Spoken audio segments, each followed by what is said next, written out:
Hey, welcome on in. It's the BCX, the Brian Campbell Experience. Get yourself fired up. Hey, I'm Brian Campbell, your boy BC, your pilot for today's broadcast on this here YouTube channel. And maybe I should have gone the way of the late 70s, captain or pilot cap. Maybe get some dark sunglasses. I don't know, maybe a boat and a cigar or a cigarette. Yes, because today's top five. Get ready. We're counting down. I know it's a polarizing subgenre of popular music, but we are looking at the top five best yacht rock albums in rock and roll history. Now, why is the genre of yacht rock so polarizing, or maybe I should say such a guilty pleasure? Well, look, it derives from soft rock. It derives during a period of the late 1970s when subgenres like corporate rock began to take over, where softer bands could fill big stadiums playing very commercialized music for the masses. That has left a lot of people with a very sore taste in their ear holes, if you're being honest. Why? Because so many of these yacht rock songs originally, especially for people my age who were born right in the peak of yacht rock, we look back on so many of these songs as songs we've heard ad nauseum in dentist chairs, being dragged around at department stores by our mom in the early 80s and 90s, right? These songs you hear ad nauseum in the back seat of your grandparents' car growing up.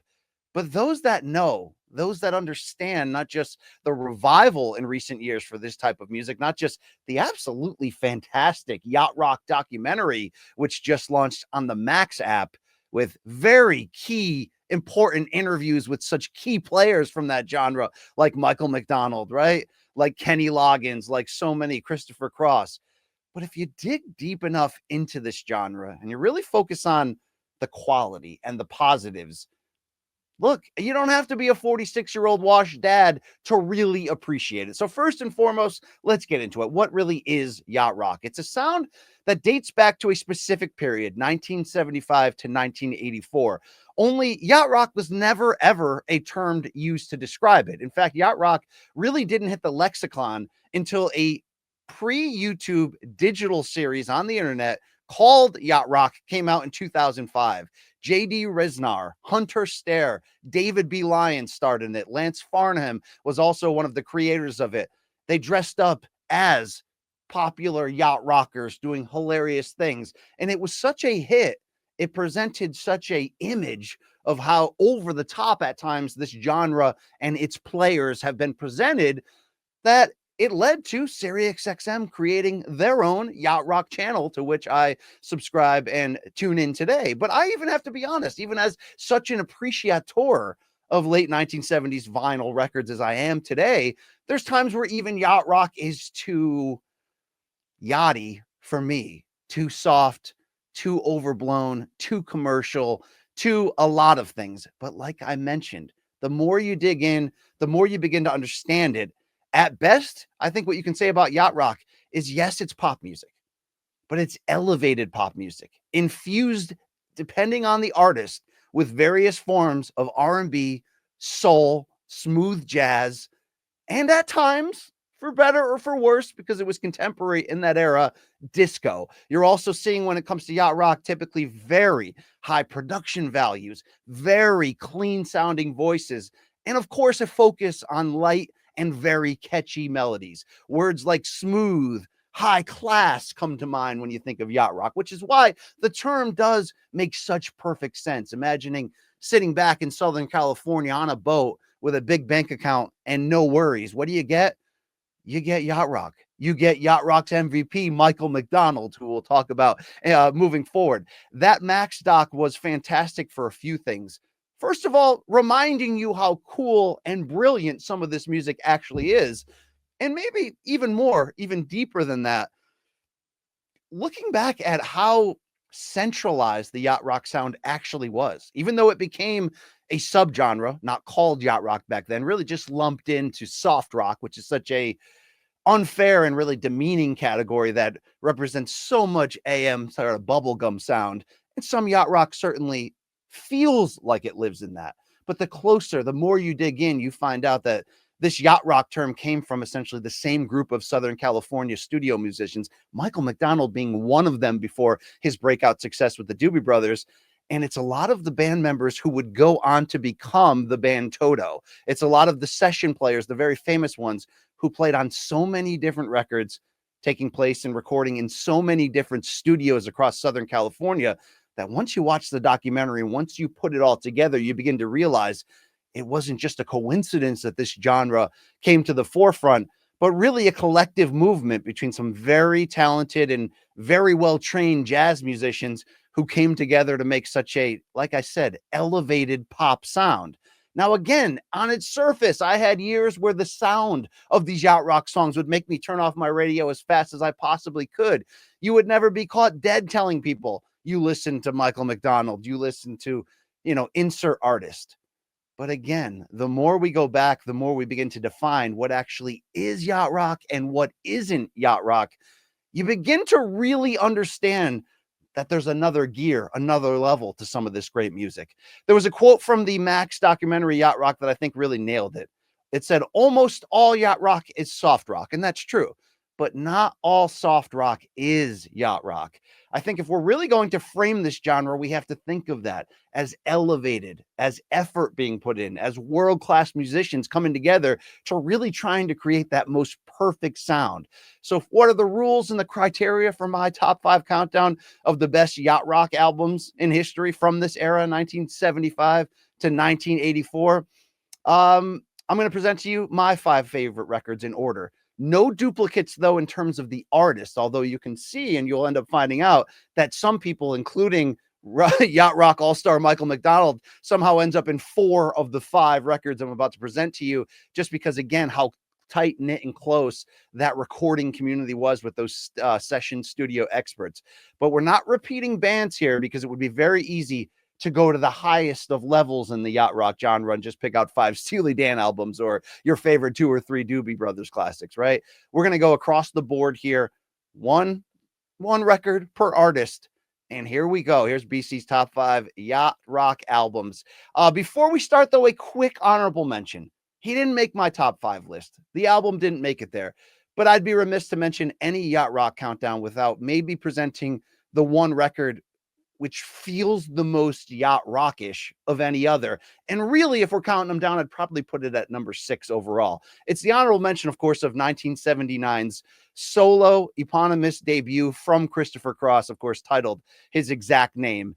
This was an adult contemporary soft rock launch, and it had huge, insane commercial success for a studio session musician who had no footprint in the rock industry outside of maybe that asterisk that in his younger days, Christopher Cross once replaced Deep Purple's lead guitarist, Ritchie Blackmore, becoming the only person to replace him in a show because he just happened to be there and knew their catalog at the time. Crazy to hear Deep Purple associated with Christopher Cross, excuse me, when you're talking about this record that is the most yacht rock of any yacht rock record ever, producing an album that won 5 Grammys for album of the year, song of the year, record of the year, best new artist. In fact, those 4 major categories, Christopher Cross was the only artist in Grammy history until Billie Eilish in 2020 to capture all 4 of those major categories in one.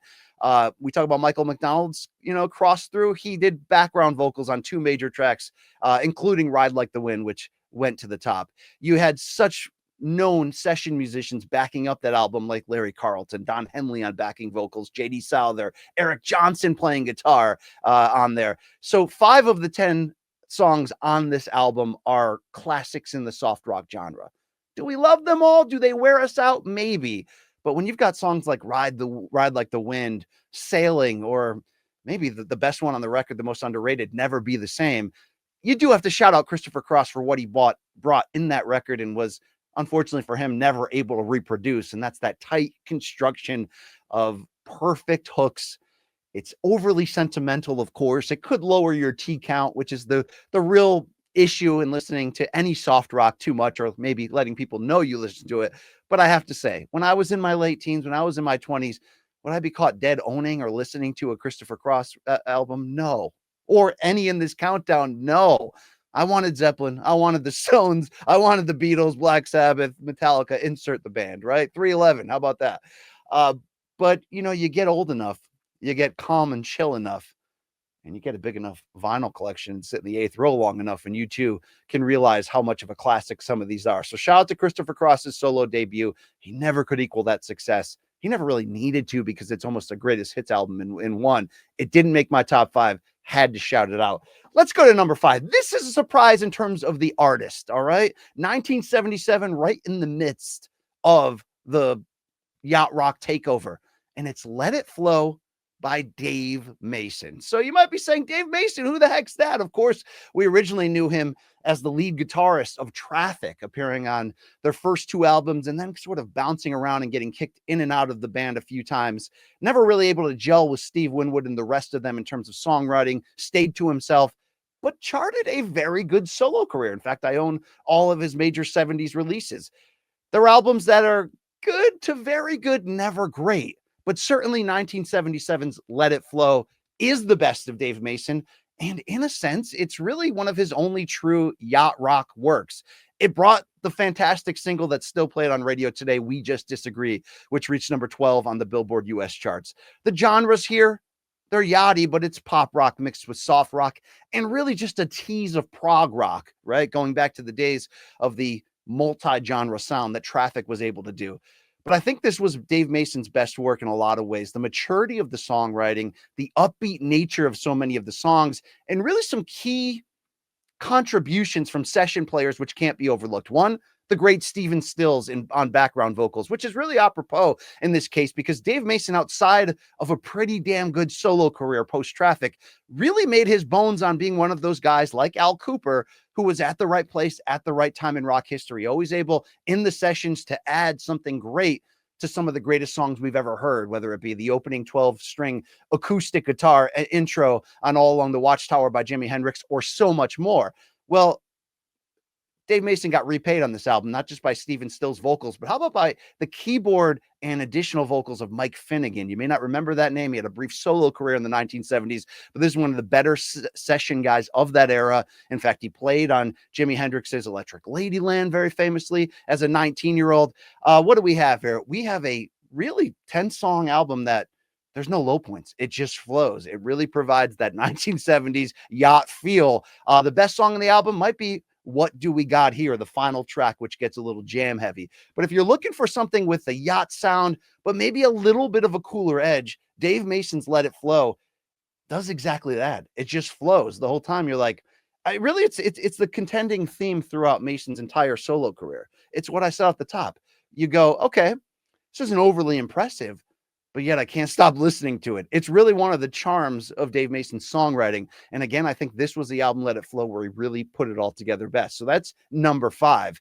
That is the only album I should mention on this countdown of top 5, which does not include Michael McDonald, arguably, if not universally derided as yacht rock's MVP with that smooth, soulful voice. So it should probably be, again, apropos that number 4, we go to Michael McDonald's solo debut release in 1982.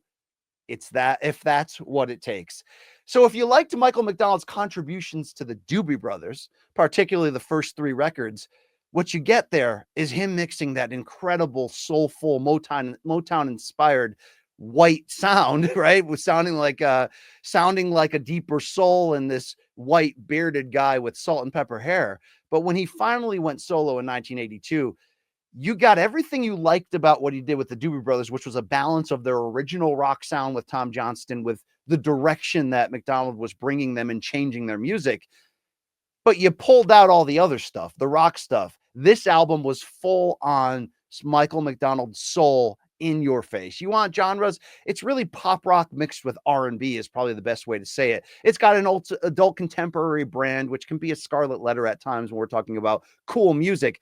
But is there anything more adult contemporary than Michael McDonald's first solo album? Blue-Eyed Soul comes out of it for sure, soft rock, and maybe a little touch of funk.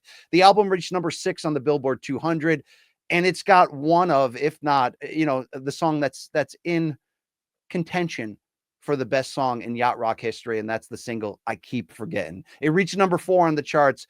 In fact, Michael McDonald played it on Soul Train. It had such a crossover effect, which the Max documentary on yacht rock really did a great job of showing that yacht rock may be largely a bunch of white guys playing black music, but Michael McDonald was one of the rare ones in that category who truly crossed over to black audiences and made his way up the R&B and soul charts. This album, once you get into it, and it was, I don't know, I always had this connection oddly to Michael McDonald. He looks a lot like my Uncle Fred Campbell. Shout out to Uncle Fred. But it's just so comfortingly inaccessible. Ted Templeton was the co-producer on that, which is big if you know his history of work he did with not only Van Halen through their prime run, but with the Doobie Brothers, where he first was introduced to Michael McDonald. And you want to talk about session musicians. Michael McDonald went to the well of the biggest names at the time. You've got Michael O'Meriton, who, by the way, produced Christopher Cross's record, playing a sweet Fender Rhodes on here. You got Steve Lukather and Robert Ford, very famous guitarists with jazz tones to them. And Lukather, of course, was the lead guitarist of Toto. You've got the legendary session musician Steve Gadd on drums, the same guy who, by the way, did that incredible drum intro to Paul Simon's fantastic track there on the what song was that? We got to get that right. And of course, that's 50 Ways to Leave Your Lover off that great 1975 Paul Simon record. So you've got Steve Gadd on drums. You've got Edgar Winter doing saxophone on 3 tracks. You've got Tom Scott, the famous saxophonist. And you want to talk about background vocals, a combination of Kenny Loggins and Christopher Cross really adding to what McDonald was doing. And it would make sense, by the way, because the greatest power duo we've ever seen in yacht rock history was the same duo who never really put their talents together for a full album. And that's Kenny Loggins and Michael McDonald, each other co-writing some of each other's greatest hits.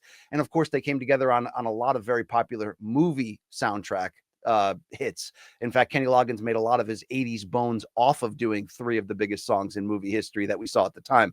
But you've got I Keep Forgetting on here. You've got the title track. You've got I Gotta Try, which was co-written with Kenny Loggins. I mean, this is a fantastic album that will really, really hit you in that soul feel hole. It's unavoidable at the end of the day. Like Michael McDonald, hate him, you can't avoid him. He's got soul. It just works. Number 4 is Michael McDonald's If That's What It Takes. Let's go to number 3. And this one's a little bit of a surprise because on the surface, I said this in my live chat a couple weeks ago when somebody asked me, BC, what do you think about yacht rock? Do you like it? And I gave you the same take. It depends who we can classify as yacht rock artists. If you're going to let me classify Steely Dan as it, I'm going to change the way I talk about and feel about yacht rock. And if you're going to let me throw in Boz Scaggs to the yacht rock universe, which the HBO Max doc Yacht Rock actually did, and I think they're right, then the third best album in yacht rock history is 1976's Silk Degrees by Boz Scaggs. Scaggs brings a different element to the yacht rock from the other bands that we've been talking about. This is blue-eyed soul, but it's mixed with a very aggressive R&B and disco undertone. I know using the word disco and trying to mend that with popular music is a stretch in a lot of ways. But if anybody outside of Michael McDonald and Kenny Loggins at times, if anybody really pulled in that disco sound, maybe outside of Steve Winwood's 1977 debut album named Steve Winwood that nobody ever talks about because it was a flop, which I think did a really good job of adapting to popular music at the time, which did include disco and bringing in that sound just a bit. It didn't stick out like a sore thumb like when Chicago went disco for that one album, Hot Streets, that we like to forget ever happened.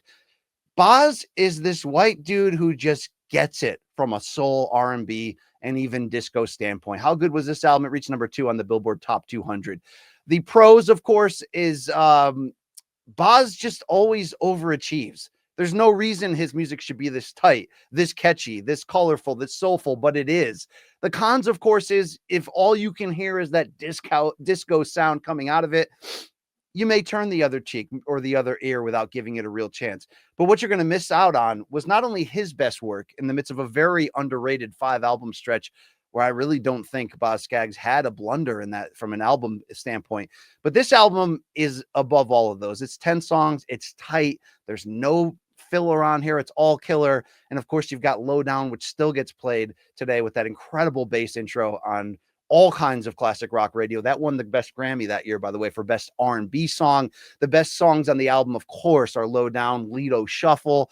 But you really go deeper on here, and you can find some very good jams that you either forgot that Boz Scaggs was a part of, or maybe you're finding out for the first time. And a lot of the backing band in this case, those members of that famous session crew in Los Angeles, not the original Wrecking Crew from the late 1960s, but really the next generation of guys who came together and were on so many of these yacht rock albums. In fact, are probably most responsible, like I said, for creating that sound. They play a big role on this Boz Scaggs record, but they really lean into that R&B disco-ish sound, and it just flies. It just is fast-paced. It moves you. It's good stuff. If I can put Boz Scaggs into my countdown here legally, we're uplifting the genre altogether here. Let's go to number 2. I mentioned Michael McDonald's run with the Doobie Brothers. And oh, by the way, yes, I mentioned he's appeared on so many albums. So Degrees by Boz Scaggs, one of them with McDonald as on backing vocals there. McDonald also showed up with the Doobie Brothers. But by the time he got around to his 3rd album with the band, remember him only joining it at the time when Tom Johnston, the lead singer, who brought that rock sound along with Patrick Simmons, had an illness, was unable to tour. And McDonald came in and dramatically altered their sound. The album before the one I'm about to show you, which of course is 1978's Minute by Minute, an absolute rock and soul yacht rock classic. But the album before, Living on the Fault Line, it's critically remembered after the fact as a good album. But at the time, it was considered too much Michael McDonald, too much of an aggressive change. The debut album for McDonald, when he contributed to a few tracks on Taking It to the Streets and that great title track, that changed the Doobie Brothers' image to people. Living on the Fault Line took it too far into Michael McDonald. I mean, if you're going to go the route of his first solo record, then you love all things McDonald. But if you like Michael McDonald's sound balanced more with rock and roll, then Minute by Minute is the perfect late 70s jazz-inspired, blue-eyed soul, pop rock, boogie rock, soft rock crossover. I say soft rock because it fits in that genre, but don't forget, we get Jeff Skunk Baxter on here, who played with Steely Dan, who played with the Doobie Brothers, and was an exceptional lead guitarist, really giving you a little bit of muscle and backbone. And the songwriting is split across the 10 tracks, about 5 apiece, Michael McDonald and Patrick Simmons, so you get that perfect balance. If Michael McDonald's solo debut was full-on Michael McDonald in your face, this is the perfect balance. What does it have? It has what many consider to be the number 1 song in the yacht rock genre history, and that is What a Fool Believes. A song that no matter how many times you've heard it, if you put on the headphones, if you really give it the attention it deserves, you'll realize why it was number 1 on the Billboard 200, why it won 3 Grammys, including Song and Record of the Year in 1978. Maybe it's easier for me to come back to yacht rock after all these years because I was born in 1978. So a lot of these records were the soundtrack of my very early youth, my first time hearing music, as my dad would put on records and cassettes and 8 tracks, and I'd be crawling around the floor. But there really is a deep connection that I have to this music. And if you heard the opening bass line of the great song Minute by Minute, again, I don't see how you don't really understand the full class of what this elevated pop sound can be. The producer is Ted Templeton, of course, as I mentioned before, who produced Michael McDonald's first solo record, Van Halen, and so many more. It just works. It just flows. It's got that balance back and forth. And the one thing you can say about the Doobie Brothers, who have one of the more underrated catalogs, and I say underrated for how popular they are because they're an easy classic rock band to dismiss. Because when you hear their early to mid 70s favorite hits ad nauseum growing up on classic rock radio, you go, yeah, that song was cool the first 100 times, but I'm on listen 7,000 right now, and I wasn't consensual to the last 4,500 of them, and I'm done with it. But what you miss with that attitude, and I've been there before, is how tight the rhythm section of the Doobie Brothers really is. So if you want the first Michael McDonald solo album, you're going to get all things Michael McDonald. But here you get an all-star tight band backing him up and really setting him up. It's such a perfect, cohesive sound that really you can make an argument is the pinnacle of yacht rock, except for that fact that it's not number 1 on my list. I mentioned if I'm allowed to use Steely Dan, and if I don't have a rule where I have to limit the amount of albums per artist, then I might put Steely Dan albums as the top 5, even though all of their records don't fit under yacht rock particularly. This one does, however, and this one, without question, if you said, BC, since you got into vinyl, since you mid-pandemic purchased, 800-900 records, and you got the headphones and you sit in the 8th row and you digest these like I do and read the liner notes and just really become intimate with these tracks.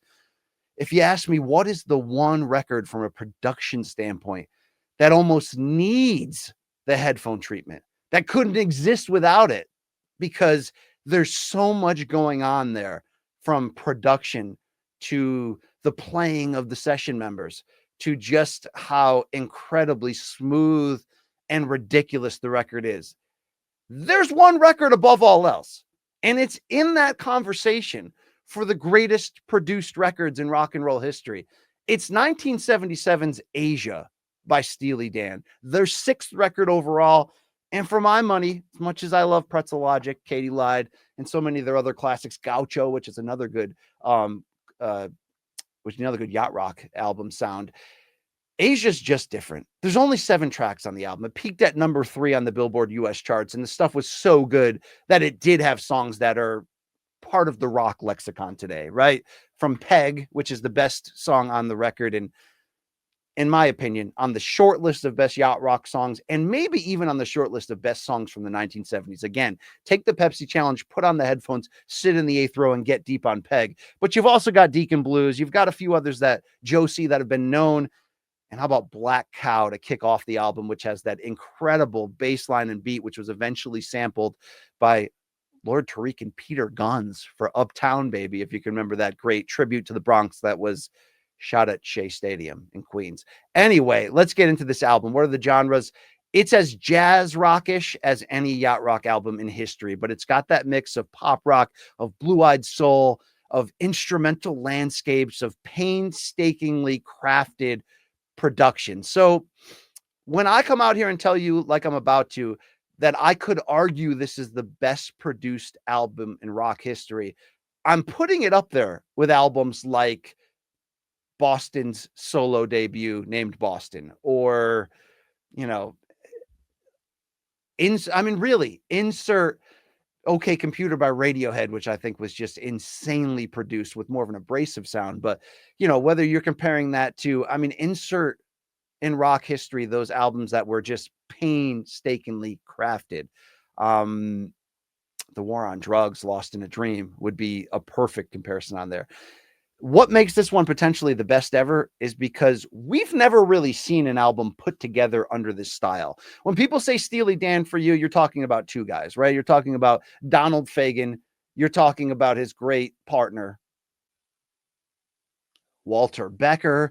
And they're at this point in their career where they stopped being a band. No longer were they touring. Their obsession with essentially using all of their money on high-class studio time to craft the most perfect record took over them. So what did Fagen and his partner Walter Becker do for this album? They brought in 8 different teams of elite jazz and studio session musicians. 8 of them, nearly 40 musicians in all, took part in this record. Only here's the deal. Everybody was paid for their time. They recorded, 10, 15 versions of every single track using all the different bands. And then painstakingly, Fagen and Becker, and by the way, they didn't hold themselves higher than everybody. There's only 7 tracks on this record. Walter Becker only appears in 5 of them. They literally listened to every single piece of every single track, circled the ones that were the best, cut them out, combined them back together. So the great session musicians that ultimately played on here, and again, these are some of the greatest of all time. We're talking about Jay Graydon on guitar, who has the incredible solo in Peg.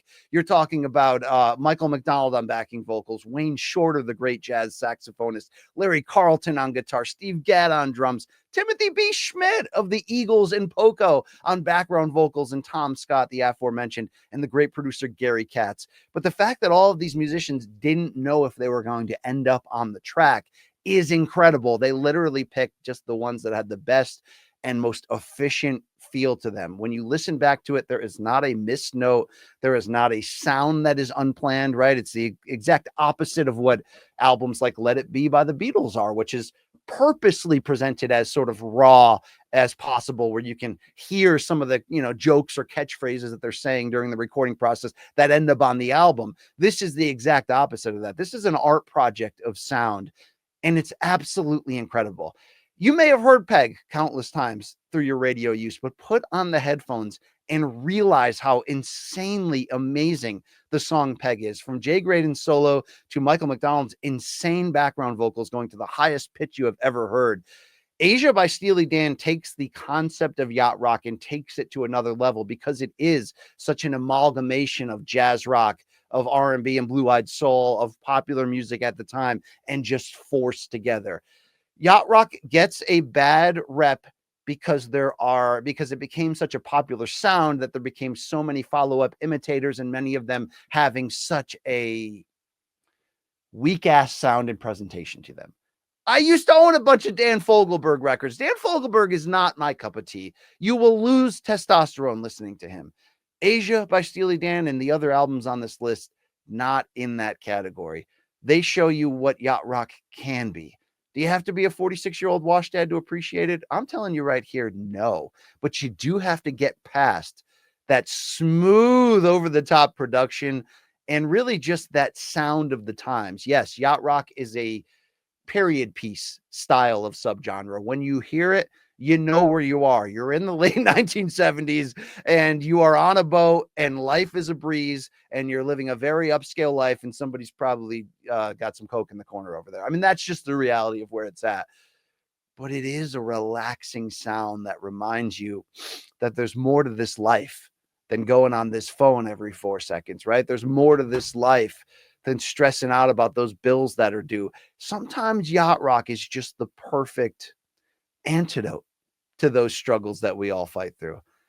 Elevate yourself, get to a new level of pop understanding. The same music that I largely for years threw away as replaceable, disposable. The more you deep, the digger you deep, the deeper you dig, you can find some jewels in there. You can find some incredible ones. So those aren't all the yacht rock records you could own, you should own, but these are the 5 or 6 that really fit the mold for me personally. Do you disagree? Are you a Rupert Holmes guy? What am I missing? Put it in the comments. Let me know. Let me know if I just wasted your time completely with this, or maybe take the Pepsi challenge and try some of these out and see if this adult contemporary turned to the highest elite elevated level of adult contemporary. Maybe this is also for you. So shout out to Michael McDonald, who appeared on 5 of the 6 records that I mentioned. He is the MVP of this genre. You could argue that Kenny Loggins should be in that pantheon. In fact, the documentary made the argument that he belongs on the Mount Rushmore. Not that Kenny Loggins' soft rock career, which had a lot of variance in that same genre. Not that it was always yacht rock. In fact, Loggins would often do 1 or 2 yacht rock songs per album, or maybe just do one for a movie soundtrack or what have you. But when Kenny Loggins, love him or hate him, when he commits to this genre, and particularly when he includes Michael McDonald on those journeys, you often do get some of the very best. In fact, Kenny Loggins' solo debut record from the late 70s could kind of at times fit into this countdown if we stretched it a little bit more.